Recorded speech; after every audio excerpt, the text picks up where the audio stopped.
बैठा है जो बात नहीं करने देता है।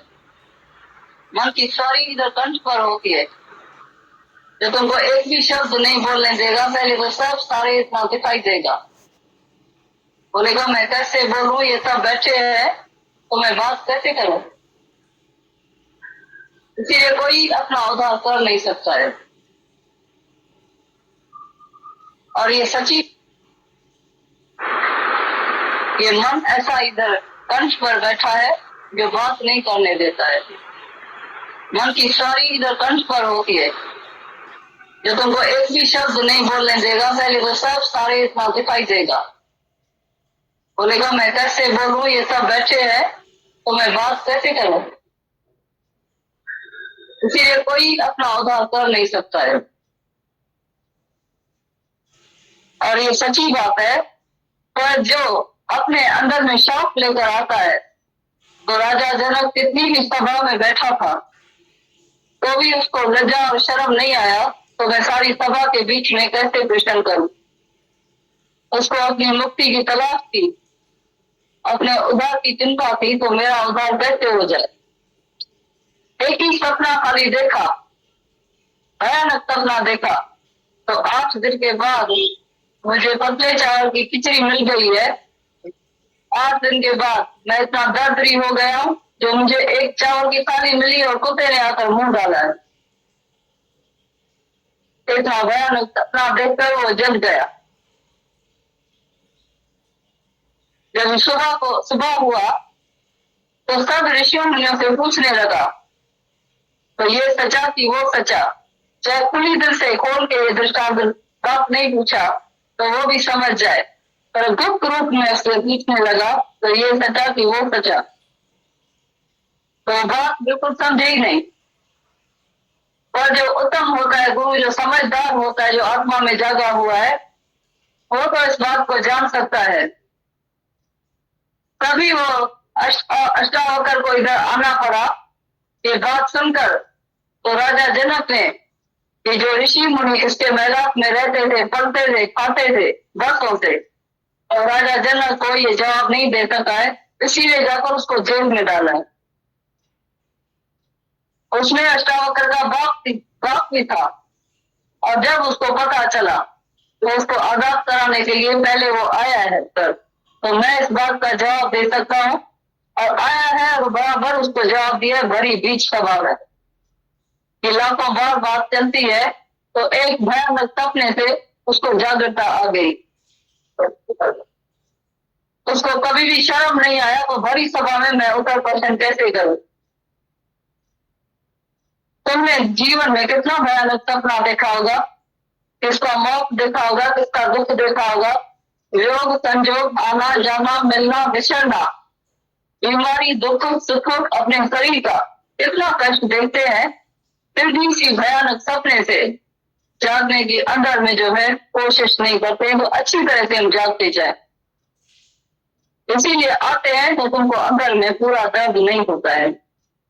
आते जरूर है, ये तुम्हारी कुर्बानी है, ये तो हम भी तुम्हारा शुक्राना मानते हैं। तो दूर दूर से कहां से आते हैं, पर जितना हमारे को तुम्हारे लिए दर्द है, इतना तुमको भी अपने लिए दर्द नहीं है।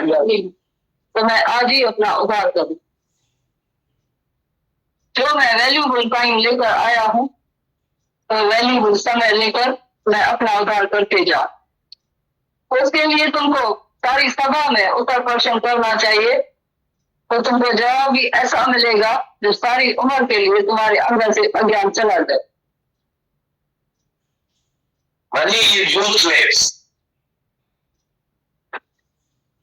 ये मन ऐसा इधर कंठ पर बैठा है जो बात नहीं करने देता है। मन की सारी इधर कंठ पर होती है, जो तुमको एक भी शब्द नहीं बोलने देगा। पहले तो सब सारे इतना दिखाई देगा, बोलेगा मैं कैसे बोलूं, ये सब बैठे हैं तो मैं बात कैसे करूं। इसीलिए कोई अपना उद्धार कर नहीं सकता है। और ये सच्ची बात है। पर जो अपने अंदर में शौक लेकर आता है, तो राजा जनक कितनी भी सभा में बैठा था तो भी उसको लज्जा और शर्म नहीं आया, तो मैं सारी सभा के बीच में कैसे प्रश्न करूं। उसको अपनी मुक्ति की तलाश थी, अपने उद्धार की चिंता थी, तो मेरा उद्धार कैसे हो जाए। एक ही सपना खाली देखा, भयानक सपना देखा। तो 8 दिन के बाद मुझे पतले चावल की खिचड़ी मिल गई है। 8 दिन के बाद मैं इतना दर्दरी हो गया हूँ, जो मुझे एक चावल की थाली मिली और कुत्ते ने आकर मुंह डाला है। इतना भयानक सपना देखकर वो जल गया। जब सुबह हुआ तो सब ऋषियों मुनियों से पूछने लगा, तो ये सचा कि वो सचा। चाहे खुली दिल से खोल के ये दृष्टांत बात नहीं पूछा तो वो भी समझ जाए, पर गुप्त रूप में उससे पूछने लगा, तो ये सचा कि वो सचा। तो बात बिल्कुल समझे ही नहीं। और जो उत्तम होता है गुरु, जो समझदार होता है, जो आत्मा में जागा हुआ है, वो तो इस बात को जान सकता है। तभी वो अष्टावक्र को इधर आना पड़ा। ये बात सुनकर तो राजा जनक ने, ये जो ऋषि मुनि इसके मैदान में रहते थे, पलते थे, खाते थे वर्षों से, और राजा जनक को ये जवाब नहीं दे सका है, इसीलिए जाकर उसको जेल में डाला है। उसमें अष्टावक्र का बाप भी था, और जब उसको पता चला तो उसको आजाद कराने के लिए पहले वो आया है सर।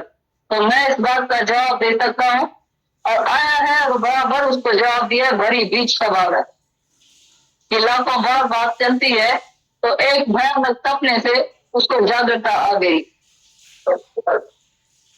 उसको कभी भी शर्म नहीं आया, तो भरी सभा में मैं उत्तर प्रश्न कैसे करूं। तुमने जीवन में कितना भयानक सपना देखा होगा, किसका मौत देखा होगा, किसका दुख देखा होगा, योग संजोग, आना जाना, मिलना बिछड़ना, बीमारी, दुख सुख, अपने शरीर का कितना कष्ट देखते हैं, फिर भी इसी भयानक सपने से जागने की अंदर में जो है कोशिश नहीं करते, तो अच्छी तरह से हम जागते जाए। इसीलिए आते हैं तो तुमको अंदर में पूरा दर्द नहीं होता है। आते जरूर है, ये तुम्हारी कुर्बानी है, ये तो हम भी तुम्हारा शुक्राना मानते हैं। तो दूर दूर से कहां से आते हैं, पर जितना हमारे को तुम्हारे लिए दर्द है, इतना तुमको भी अपने लिए दर्द नहीं है। तो मैं आज ही अपना उद्धार करूं।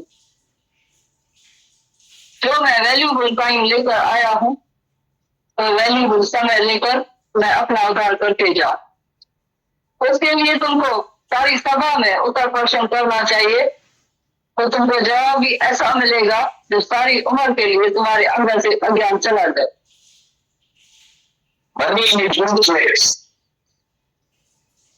ये तुम आए हैं माया, जगत भी झूठा है, जगत मिथ्या है।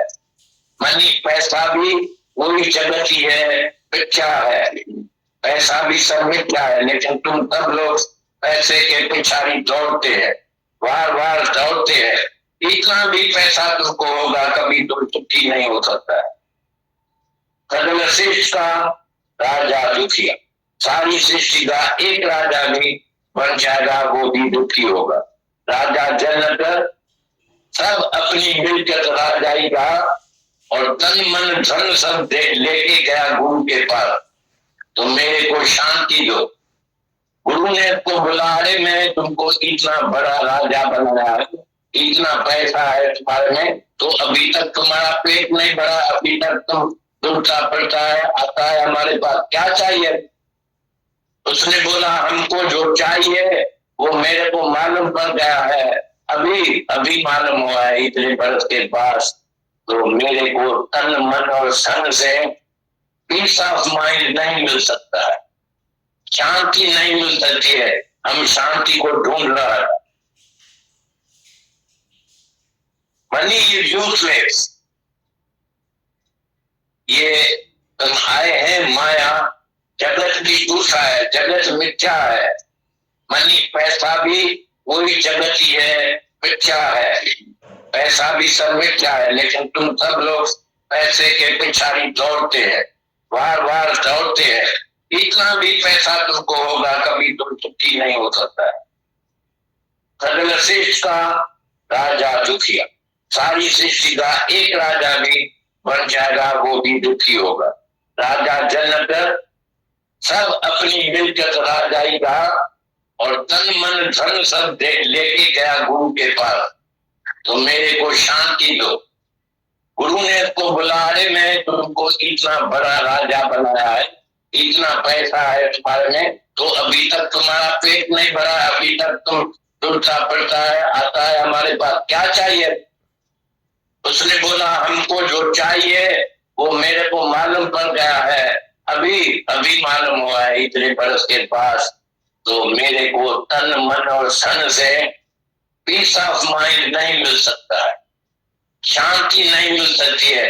हम शांति को ढूंढ रहा था, वो हम समझाता था पैसा मेरे पास पहुंची हम खरीद करेगा, लेकिन कोई भी बिक्री करने वाला नहीं है, कोई भी ऐसा आदमी नहीं है जिसके पास शांति हुए वो बिक्री करे। ये तो तुम्हारे पास ही मिलती है, इसलिए हम तन मन धन लेके आया है तुम्हारे पास, ये देता है तुम हमारे को शांति दियो।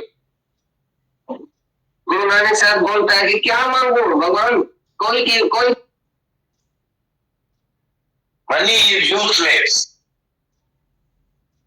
ये तुम आए हैं माया, जगत भी झूठा है, जगत मिथ्या है, मनी पैसा भी वही जगत ही है, मिथ्या है, पैसा भी सब मिथ्या है, लेकिन तुम सब लोग पैसे के पिछाड़ी दौड़ते हैं, बार बार दौड़ते हैं, इतना भी पैसा तुमको होगा कभी तुम सुखी नहीं हो सकता। सकल सृष्टि का राजा दुखिया, सारी सृष्टि का एक राजा भी बन जाएगा, वो भी दुखी होगा। राजा जनक सब अपनी मिलकत राजाई का और तन मन धन सब लेके गया गुरु के पास, तो मेरे को शांति दो।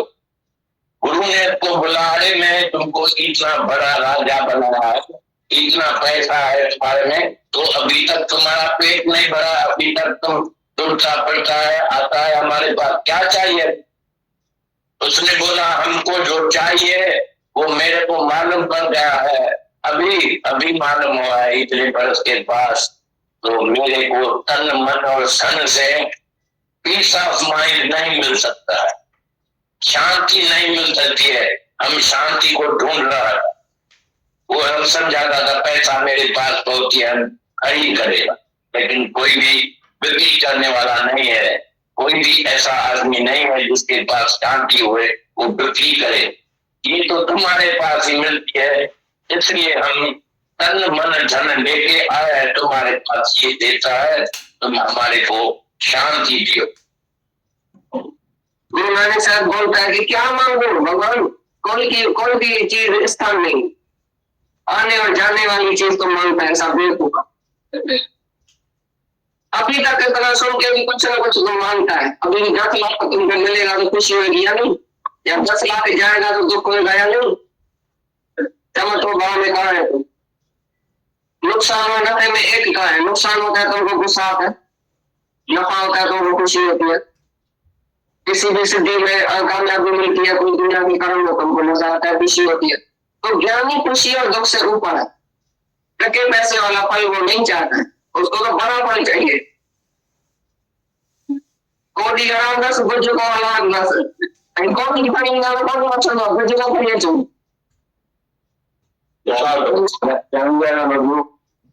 और सब कुछ मेरा समझो, एक पैसा भी अपना नहीं समझो, जो भी तुम्हारा है वो मेरा है, मेरी मर्जी के साथ एक पैसा भी दान नहीं करना। अभी राजा जनक ने दान किया तो दरियास्तावकर ने उसको 3 लपड़ लगाई, तन मन धन, तन से वो जाने लगा राजन में, मन से संकल्प व्यक्त किया, तो गुरु ने बोला मन ही मेरा है तो तुमने ख्याल क्यों किया? जब सब कुछ मैं तुम्हारा बोझा उठाता हूँ तो तुम ख्याल क्यों करता है अपने लिए? तुम्हारे मन में संकल्प विकल्प क्यों उठा, ख्याल क्यों उठा? जब सब कुछ मेरा है तो तुम ख्याल क्यों करता है? अभी ये समझो बिल्डिंग है, मैं तुमको समझो बेचता हूँ, अभी तुम्हारा है ना, अभी मैं ख्याल करूंगा जब कोची लगेगी, इधर ये हुआ है, इधर नहीं, अभी तुमको चिंता कर लीजिए। उसी तरह से तन मन धन गुरु का हो गया, भगवान का हो गया, तो तुम चिंता करो, हम क्यों करें? हम भी उसी का ऐसा रहा, तो एक पैसा भी गुरु के छुट्टी के साथ नहीं दे सकती, अभी तो ऐसा बन गया है। अभी कोई भी खर्चा करता है गुरु को बताता, जो भी गुरु के होते हैं गुरु को सब पता है, ये तो है ही सब उसका, उसको ही पता है। तुमने तो हमको बताया हुआ है कि तुमको कितना लाभ है, कितना धन है, कितना दुकान है, कितना क्या है, ये सब बताओ लिस्ट में क्या है। दादाजी ने पहले पहले उनको ब्लैक में लिखा था, तुम सारी लिस्ट बताओ तुमको कितने पैसे, ये सब हमारी दुकान का सब माल मेरे को दियो। इसने सब माल दिया और लिखा, मैं सभी बात को भी देने वाला नहीं था, लेकिन तुम गुरु है, तुमको सब बता सामने गया क्या कितना साफ होने का है। एक ख्याल भी गुरु कैसा हमारा पूजा नहीं होने, छिपा हुआ नहीं हो, तभी तुम सच्चाई में रहेगा हमेशा। पाप कर्म तुम्हारे से नहीं होगा, और छुपा हुआ कर्म करेगा तो इधर याद आएगा, गुरु को बता के सब करेगा तो याद नहीं आएगा। राजा जनक का मिसाल देते थे तो एक काम जो गुरु नानक साहब बोलता है कि क्या मांगो भगवान, कोई भी चीज स्थान नहीं, आने और जाने वाली चीज तो मांगता है, ऐसा बेवकूफ। अभी तक इतना सुन के भी कुछ ना कुछ तो मांगता है। अभी भी 10 लाख तुमको मिलेगा तो खुशी होगी या नहीं, या 10 लाख जाएगा तो दुख होगा या नहीं। टमाटो भाव में कहा है तुम, नुकसान और नफे में एक कहा है। नुकसान होता है तुमको गुस्सा आता है, नफा होता है तुमको खुशी होती है। किसी भी सिद्धि में कामयाबी मिलती है, कोई दुनिया के कर्म में तुमको मजा आता है, खुशी होती है। तो ज्ञानी खुशी और दुख से ऊपर है। टके पैसे वाला फल वो नहीं चाहता है, उसको तो बड़ा फल चाहिए। कोटी अराम 10 गुज को लाख 10 कोटी पाएगा तो कौन अच्छा दो गुज को पाइए जो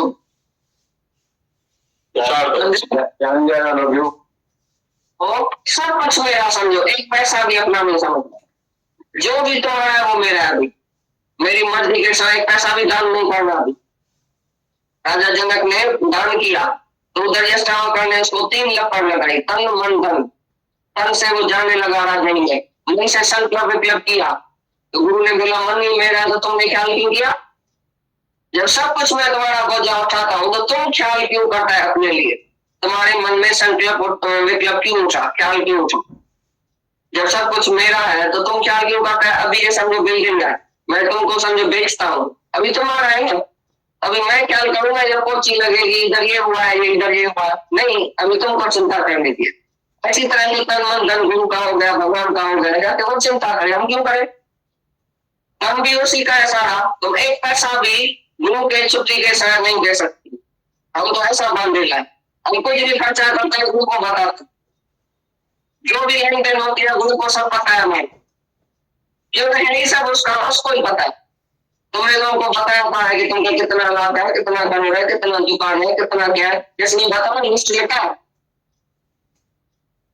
दादाजी ने पहले पहले उनको ब्लैक में लिखा था, तुम सारी लिस्ट बताओ तुमको कितने पैसे, ये सब हमारी दुकान का सब माल मेरे को दियो।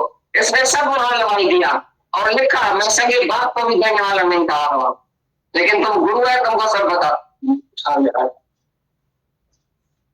गया क्या कितना साफ होने का है। एक ख्याल भी गुरु कैसा हमारा पूजा नहीं होने, छिपा हुआ नहीं हो, तभी तुम सच्चाई में रहेगा हमेशा। पाप कर्म तुम्हारे से नहीं होगा, और छुपा हुआ कर्म करेगा तो इधर याद आएगा, गुरु को बता के सब करेगा तो याद नहीं आएगा। राजा जनक का मिसाल देते थे तो एक टांग जो थी उसकी आग में पड़ी थी, एक टांग उसकी राजा ही रहती। सचमुच एक अंगली काली आग में पड़ती है तभी जब से राख हो जाती है। इतना अंदर आग लगती है, इतना खींच लेते हैं। 5 टन का शरीर और आग में पड़े और बच जाए, अनहोनी बात है। आग में पड़ी थी, बीच कौन सी हालत चेंज होती थी। जैसे बोला राजा जनक के लिए परीक्षा के लिए, बोला राजा तुम्हारी नगरी जल रही है, पहला आग लग रही है। तो सब जो भी साधु संत थे वो दौड़ के भागने लगे, ताकि साधु सने अपनी देनी जिसकी लंगोटी सूख रही थी, 2 लंगोटी रखने वाले की आसक्ति थी, तो बोला एक तो वो करिए सूख रही है, वो तो जल जाएगी। दौड़ दौड़ के गए।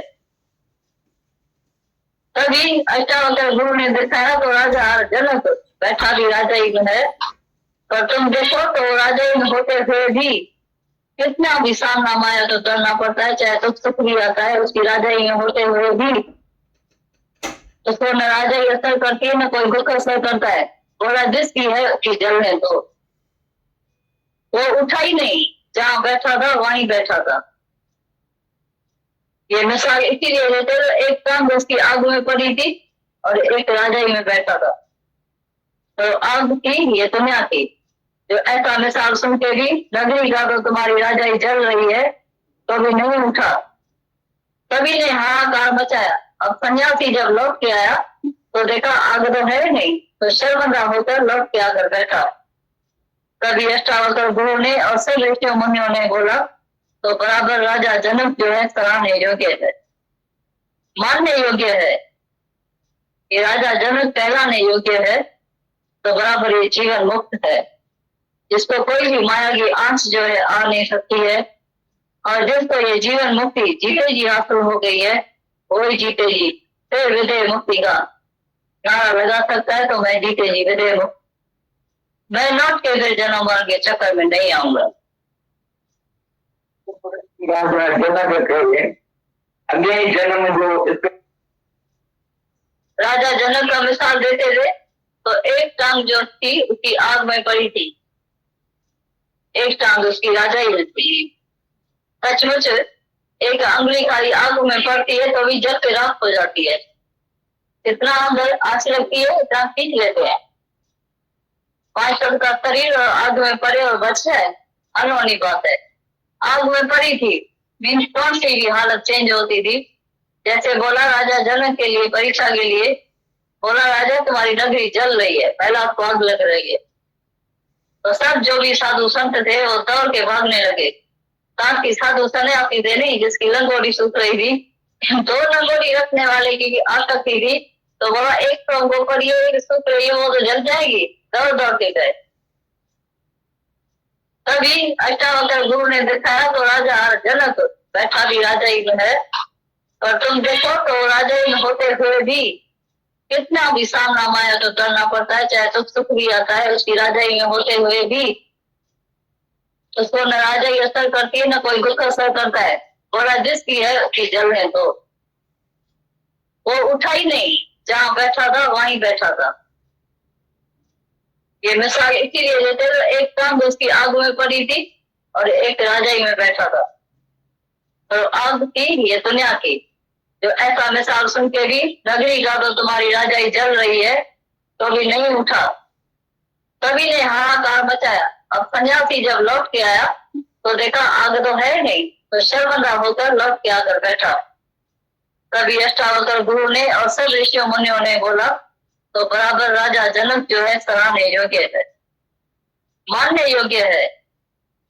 ये राजा जनक कहलाने योग्य है, तो बराबर ये जीवन मुक्त है, जिसको कोई भी माया की आंच जो है आ नहीं सकती है।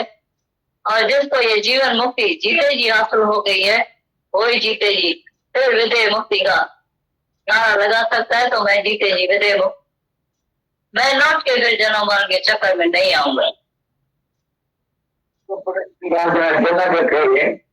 अगले जन्म में जो इस तरह अष्टावक्र महाराज